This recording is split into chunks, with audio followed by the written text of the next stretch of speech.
Make every night a wonderful journey, no matter where you are. Here is your harbor of the soul. Good night, sweet dreams. The first story, Swap. Hello Diary. My name is Richard Feinstein. I recently finished college with bachelor's in financing. I also started working at a local firm for loans, mortgages and the like with some help from my parents. I was able to get the apartment I'm writing this in now. It is on the second floor, with a decent view of the complex's pool. The lobby of the complex is rather simple, but decorated sparsely with plants near the front door and the front desk. The janitor's and maintenance room to the left just are a few steps with a metal guardrail on both sides. The right one has 3 separate dents in the middle. I think it gives character to the building. Well, I land this entry here. I hope to add more soon. Hello once again, diary.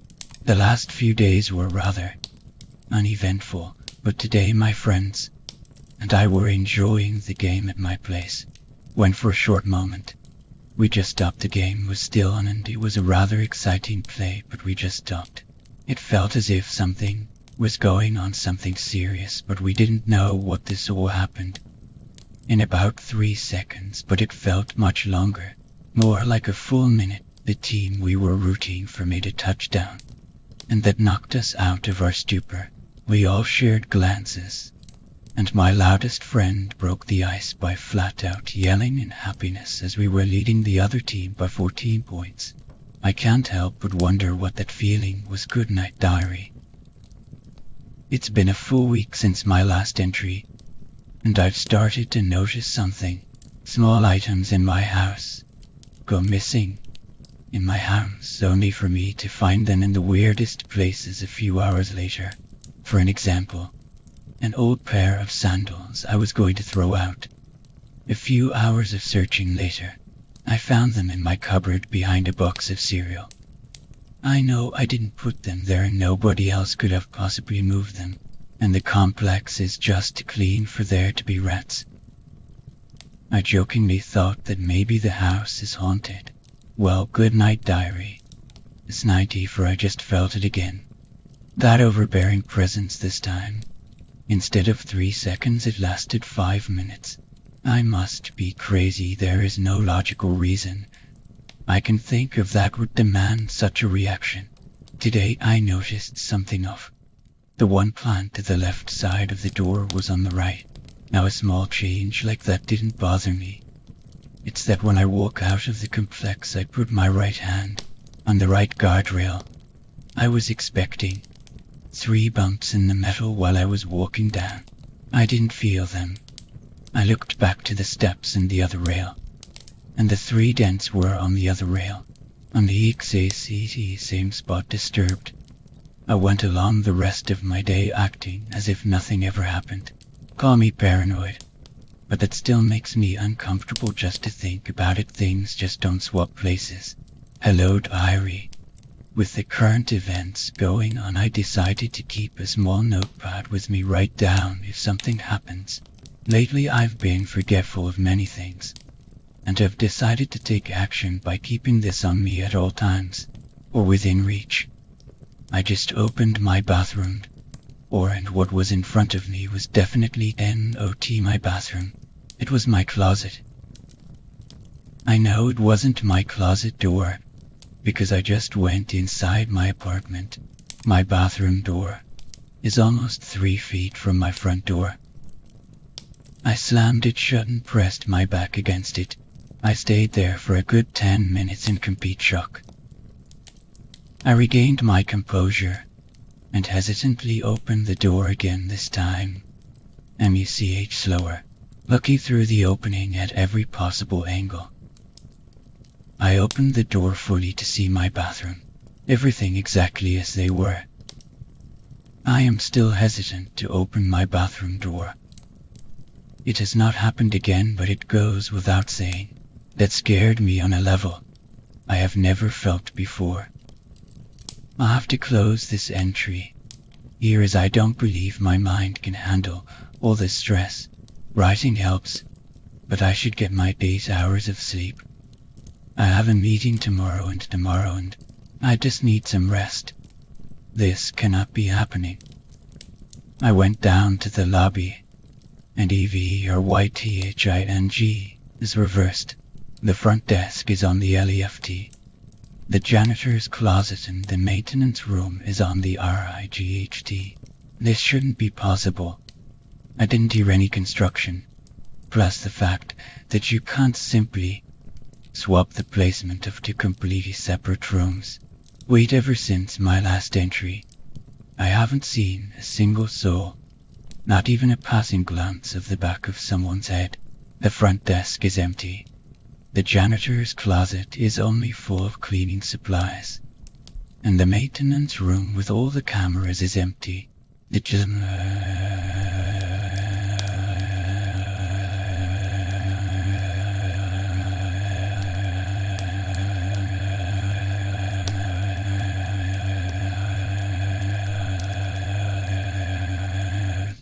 I opened the door and saw my FUCKING bedroom. HOWISTHISPOSSIBLE.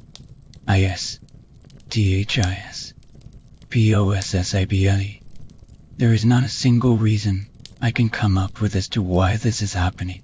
I slept in the hallway last night. The carpet floor felt gritty and rough, and it took what seemed like hours to get to my safe haven.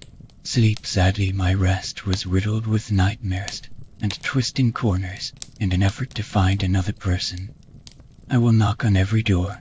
This will take ages, but it's worth a shot. I just knocked on every door in the complex. Over 500 doors. 3 knocks. Rather loud knocks, I should mention, and not to any answer.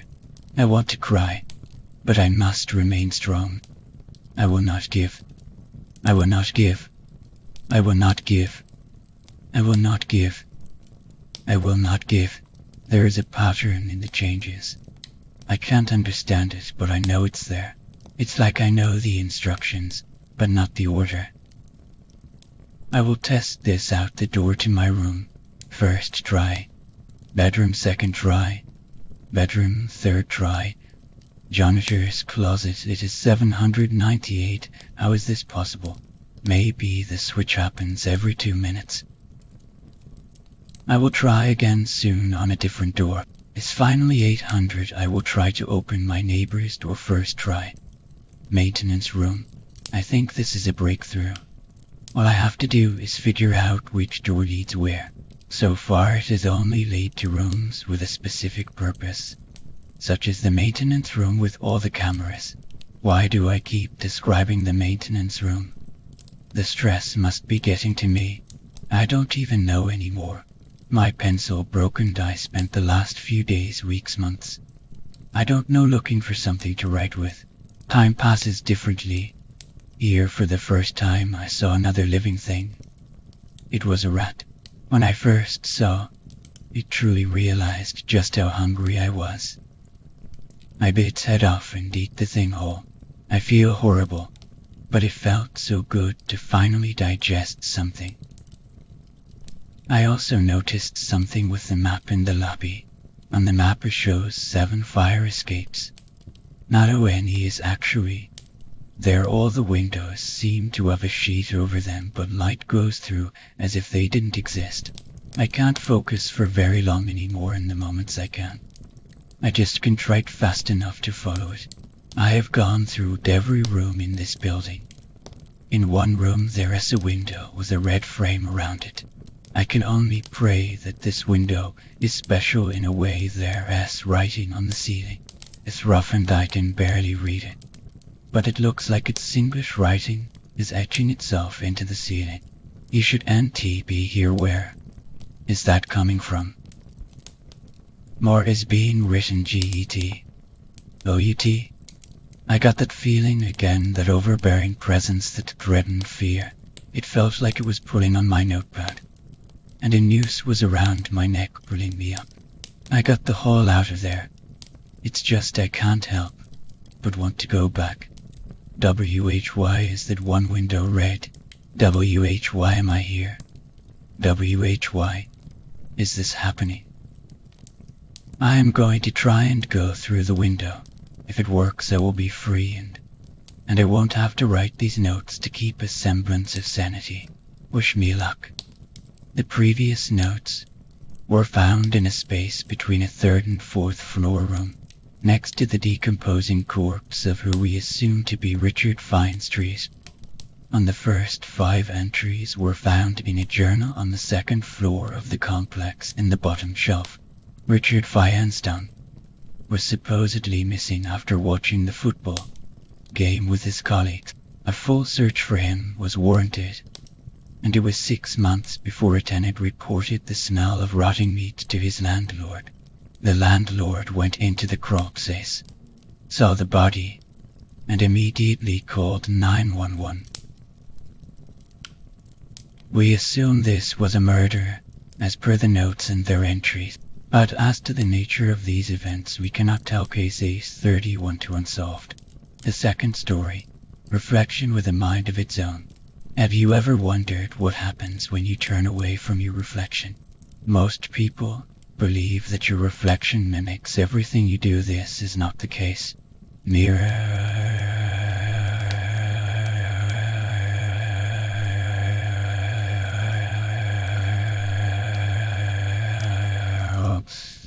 Movies away. You look away. Your reflection watches you, studies your every move, takes its true demonic form. It wishes to get its hands on you. Don't worry. It never will. That is, if you never fall asleep while facing a mirror. You fell asleep facing the mirror.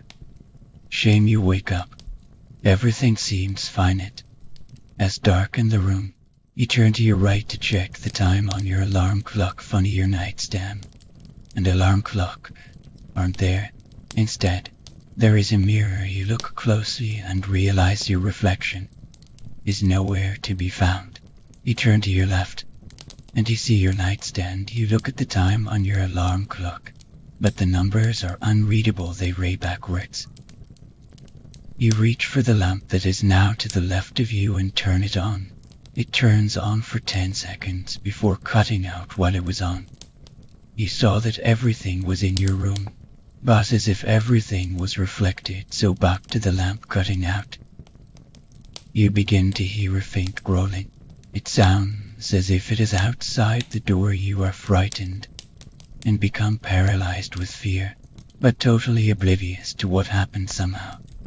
You muster the courage to get up and walk to the door to lock it. It is not pleased with your decision. You think back to last night. You had just finished getting ready for bed. You climbed under the covers and thought about how well your day went. You were admiring your reflection when your exhaustion overtook you. You closed your eyes and drifted off to sleep. You then happened to wake up and things didn't seem right. Then it strikes you. You know what to do. Back to the present. The growling is picking up volume. It starts clawing at the door. You know what you must do. You turn to your right under the covers to face. You try your best to fall asleep, but you're not tired enough. You squeeze your eyes shut, but you just can't fall asleep. The clawing and growling are now at an ear-splitting volume. This makes it almost impossible to sleep. Clawing and growling turns to banging and yelling. You begin to hear the wood crack. You are terrified. You keep trying to drift off, but you just can't. It breaks through and sticks its hand through you. Ray just starting to drift off. Finally, it reaches in and locks the door and turns the knob. Ray almost asleep. It opens the door and proceeds to walk in. You're almost there. You just need 15 more seconds. It continues to walk towards the bed. Just 10 more seconds. It finally reaches your bed just as you fall asleep. You then hear a faint whisper accompanied by the stench of foul breath. It whispers. You open your eyes and see it on top of you. Don't fall asleep facing a mirror. The third story. The arcade. When I was in high school, my girlfriend and I would go to the mall a lot. It wasn't something I enjoyed very much, but it made her happy, so I didn't complain. Every time we went, she would make us get our pictures taken in those photo booth things. You know, the ones where you put into quarters or whatever and get a strip of pictures taken and printed off. It was kind of a ritual. She kept the best one from each visit in her locker. One time, we went and the booth was taped off. I guess someone thought it would be funny to use it to take pictures of his dick, and then leave the strip covered in his semen. No less in the booth, the parents of the little girl who went in next were not amused, and the mall was going to be taking it out. I think that's an overreaction, but expected nowadays. Well, my girlfriend was pretty sad about not being able to get our pictures taken like usual, so we ended up just wandering aimlessly. She didn't really want to leave, but she didn't feel like shopping either. I bought us some ice cream, hoping it would cheer her up, but she still was pretty depressed. Eventually we ended up at the far end of the second floor. We almost never got over there, as there weren't many stores either of us were interested in, but today we did. I noticed that there was an arcade there, and that got me thinking they tend to have a photo booth in them. I didn't want to say anything about that, to avoid getting my girlfriend's hopes up, but I managed to convince her to go in. It was noisy inside, but mostly just from the games. There were only a few other kids inside, and the owner sitting at a small desk, watching some sports game on TV. We walked around the place and didn't see a booth. Saddened a bit, I suggested that we go, and she started to say that she agreed when her sentence drifted off. I looked where she was looking, and tucked back in a corner there was a machine that said, "Instantly developed photos." Peeking over one of the games, we nearly ran over to it, but were disheartened to find that it too was taped off. My girlfriend was really sad now, and suggested that we leave them all now. I hated seeing her like this, and I thought to myself, you know what? Almost no one isn't here, and none of them are paying attention to us. So I went over, plugged in the booth, and pulled the tape down. At first, she was shocked that I would do that, but then the joy at being able to carry on our tradition overtook her. One thing that was incredibly obvious about this booth was that it was much older than the one that we usually went to. It was beaten up, didn't have a touch screen menu, and only cost 10 cents a strip. We decided to do a double strip, since it would still be cheaper than one of our normal ones. We put into dimes, and then it took our pictures when the last one was done. We looked and saw that there wasn't a slot for them to be printed on the inside. It was odd, but I guess back when this thing was made they didn't think to have them print on the inside. So we got out and looked at the sides of the booth and found the pictures. There wasn't much light inside the arcade, so my girlfriend picked them up, and we were walking outside to see them better when we realized something. There was no sound anymore. All the games were running, but it was like someone hit the mute button on all of them. It creeped my girlfriend out, and I'll admit, as unnerved as well, so we walked towards the exit a little faster, but we couldn't find it. Every corner we took just led us to another row of arcade games, with flashing lights and no sound. Now we were both panicking, but I managed to be rational enough to figure out that if I climbed on top of one of the machines, I would be able to get a view of the room. I went over to one and asked my girlfriend to give me a little support as I climbed it. I got on top and saw that somehow we had gone further into the arcade. The exit was on the other side. I told her, and she calmed down a bit. I was trying to get down from the game when I thought something brushed my hand. I screamed and fell. My girlfriend tried to catch me, but I just knocked her into the machine and fell onto the floor. I wasn't hurt badly, and I got up to tell her I was sorry when I turned to look at her. I saw she was staring at the screen and shaking. I walked over beside her and saw that it no longer was showing the menu. No, flashing an old-fashioned arcade game message. Was the message player to us no more lives? I told her that I must have started a game when I climbed up, but she shook her head no and whispered, "Look around." Every game was flashing the same words that really freaked us out. So we started running in the direction of the exit. We went around turns of games, and it seemed we had been running far too long to have covered less distance than is contained in a shop in a mall. But now we could see as even rows of games ahead. Rising above them all was the exit sign. We stopped for a moment when we saw it, relieved and catching our breath. Then my girlfriend screamed. She spun around to look behind her and screamed that something had just touched her hair. We looked around but saw nothing. No one was near us.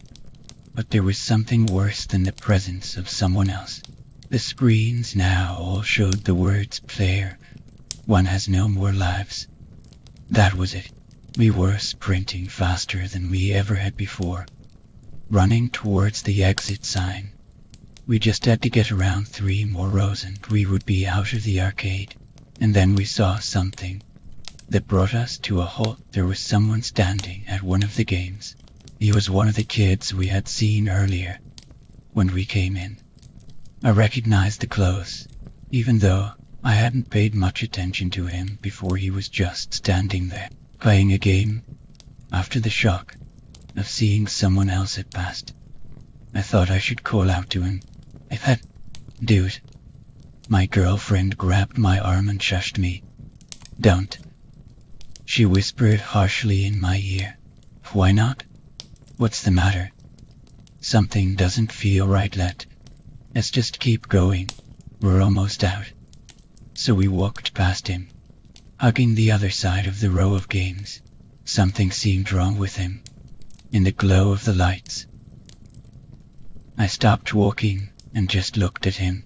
My girlfriend begged me to keep going, but I had to figure out what was wrong. I took a few steps closer, and it hit me his hands were on the controls. The game was playing, but he wasn't moving at all. I walked closer and closer. All the while my girlfriend was crying and begging for me to go back to her. I got to him, touched him on the shoulder, and shivered from how freezing cold he was. I asked if he was okay, and walked beside him to get a look at his face. His throat was slit, and his skin was paper white. I screamed so loud and so intensely that I heard my voice.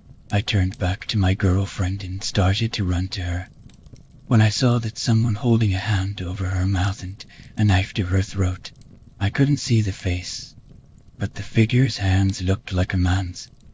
I shouted at him, "Let her go." The response was a laugh, deep and gurgling. I tried to lunge at him to get the knife away from her throat, but I wasn't fast enough. He slit her open in one fluid motion. Blood sprayed out all over me, and I was frozen in shock.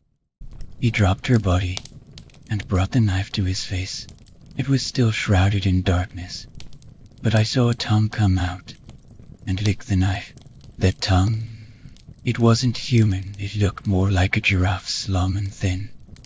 I was crying now and couldn't think, and he pointed at me and said, "You wait there, you next." That voice, it was horrible. It was like two rough stones being dragged across each other. But what came next was worse. He bent down to my girlfriend's body and started sucking in the fatal wound.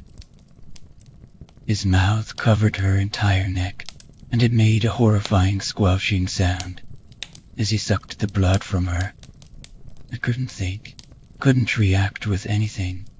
but more tears, and a sighing cry. And then the noises started to stop. He pulled back, and his mouth was extended like a trunk, and it began to pull back into his face. When it was back to normal, the tongue came out again, and licked the traces of blood off his lips. He pulled the knife out again, and started advancing towards me. Part of me wanted to let him toward and kill me.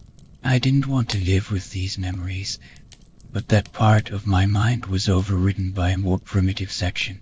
The adrenaline poured out into my body, and I ran. I didn't even know what was happening anymore. I just ran. Somehow I managed to make it to the exit. As I ran, I saw the owner still sitting at his TV, now blank, and some still active part of my mind realized that his skin was far too pale, and that there was a black line running along his neck. But I caught all of that in the few seconds before bursting out of the door and running into a woman outside of the arcade.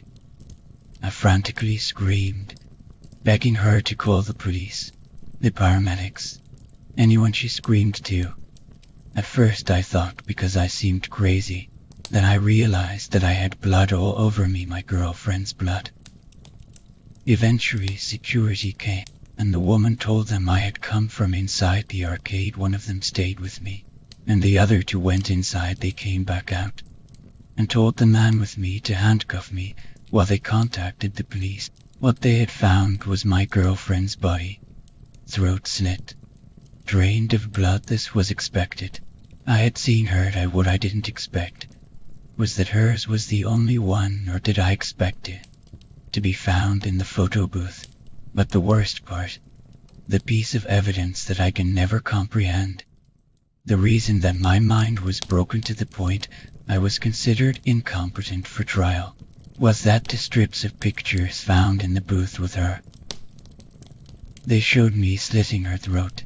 Now I spend my days out of my mind on medication in a psych ward, but sometimes I trick them into thinking I took my medication so that I can think for a while, and I always think back to that day, and I have an idea about it. I think that sometime someone else will go into that arcade. They'll find it empty, except for the owner sitting there watching a sports game, a couple kids playing games, and a beautiful girl sitting alone in a photo booth. And I wonder, will this person ever leave the arcade?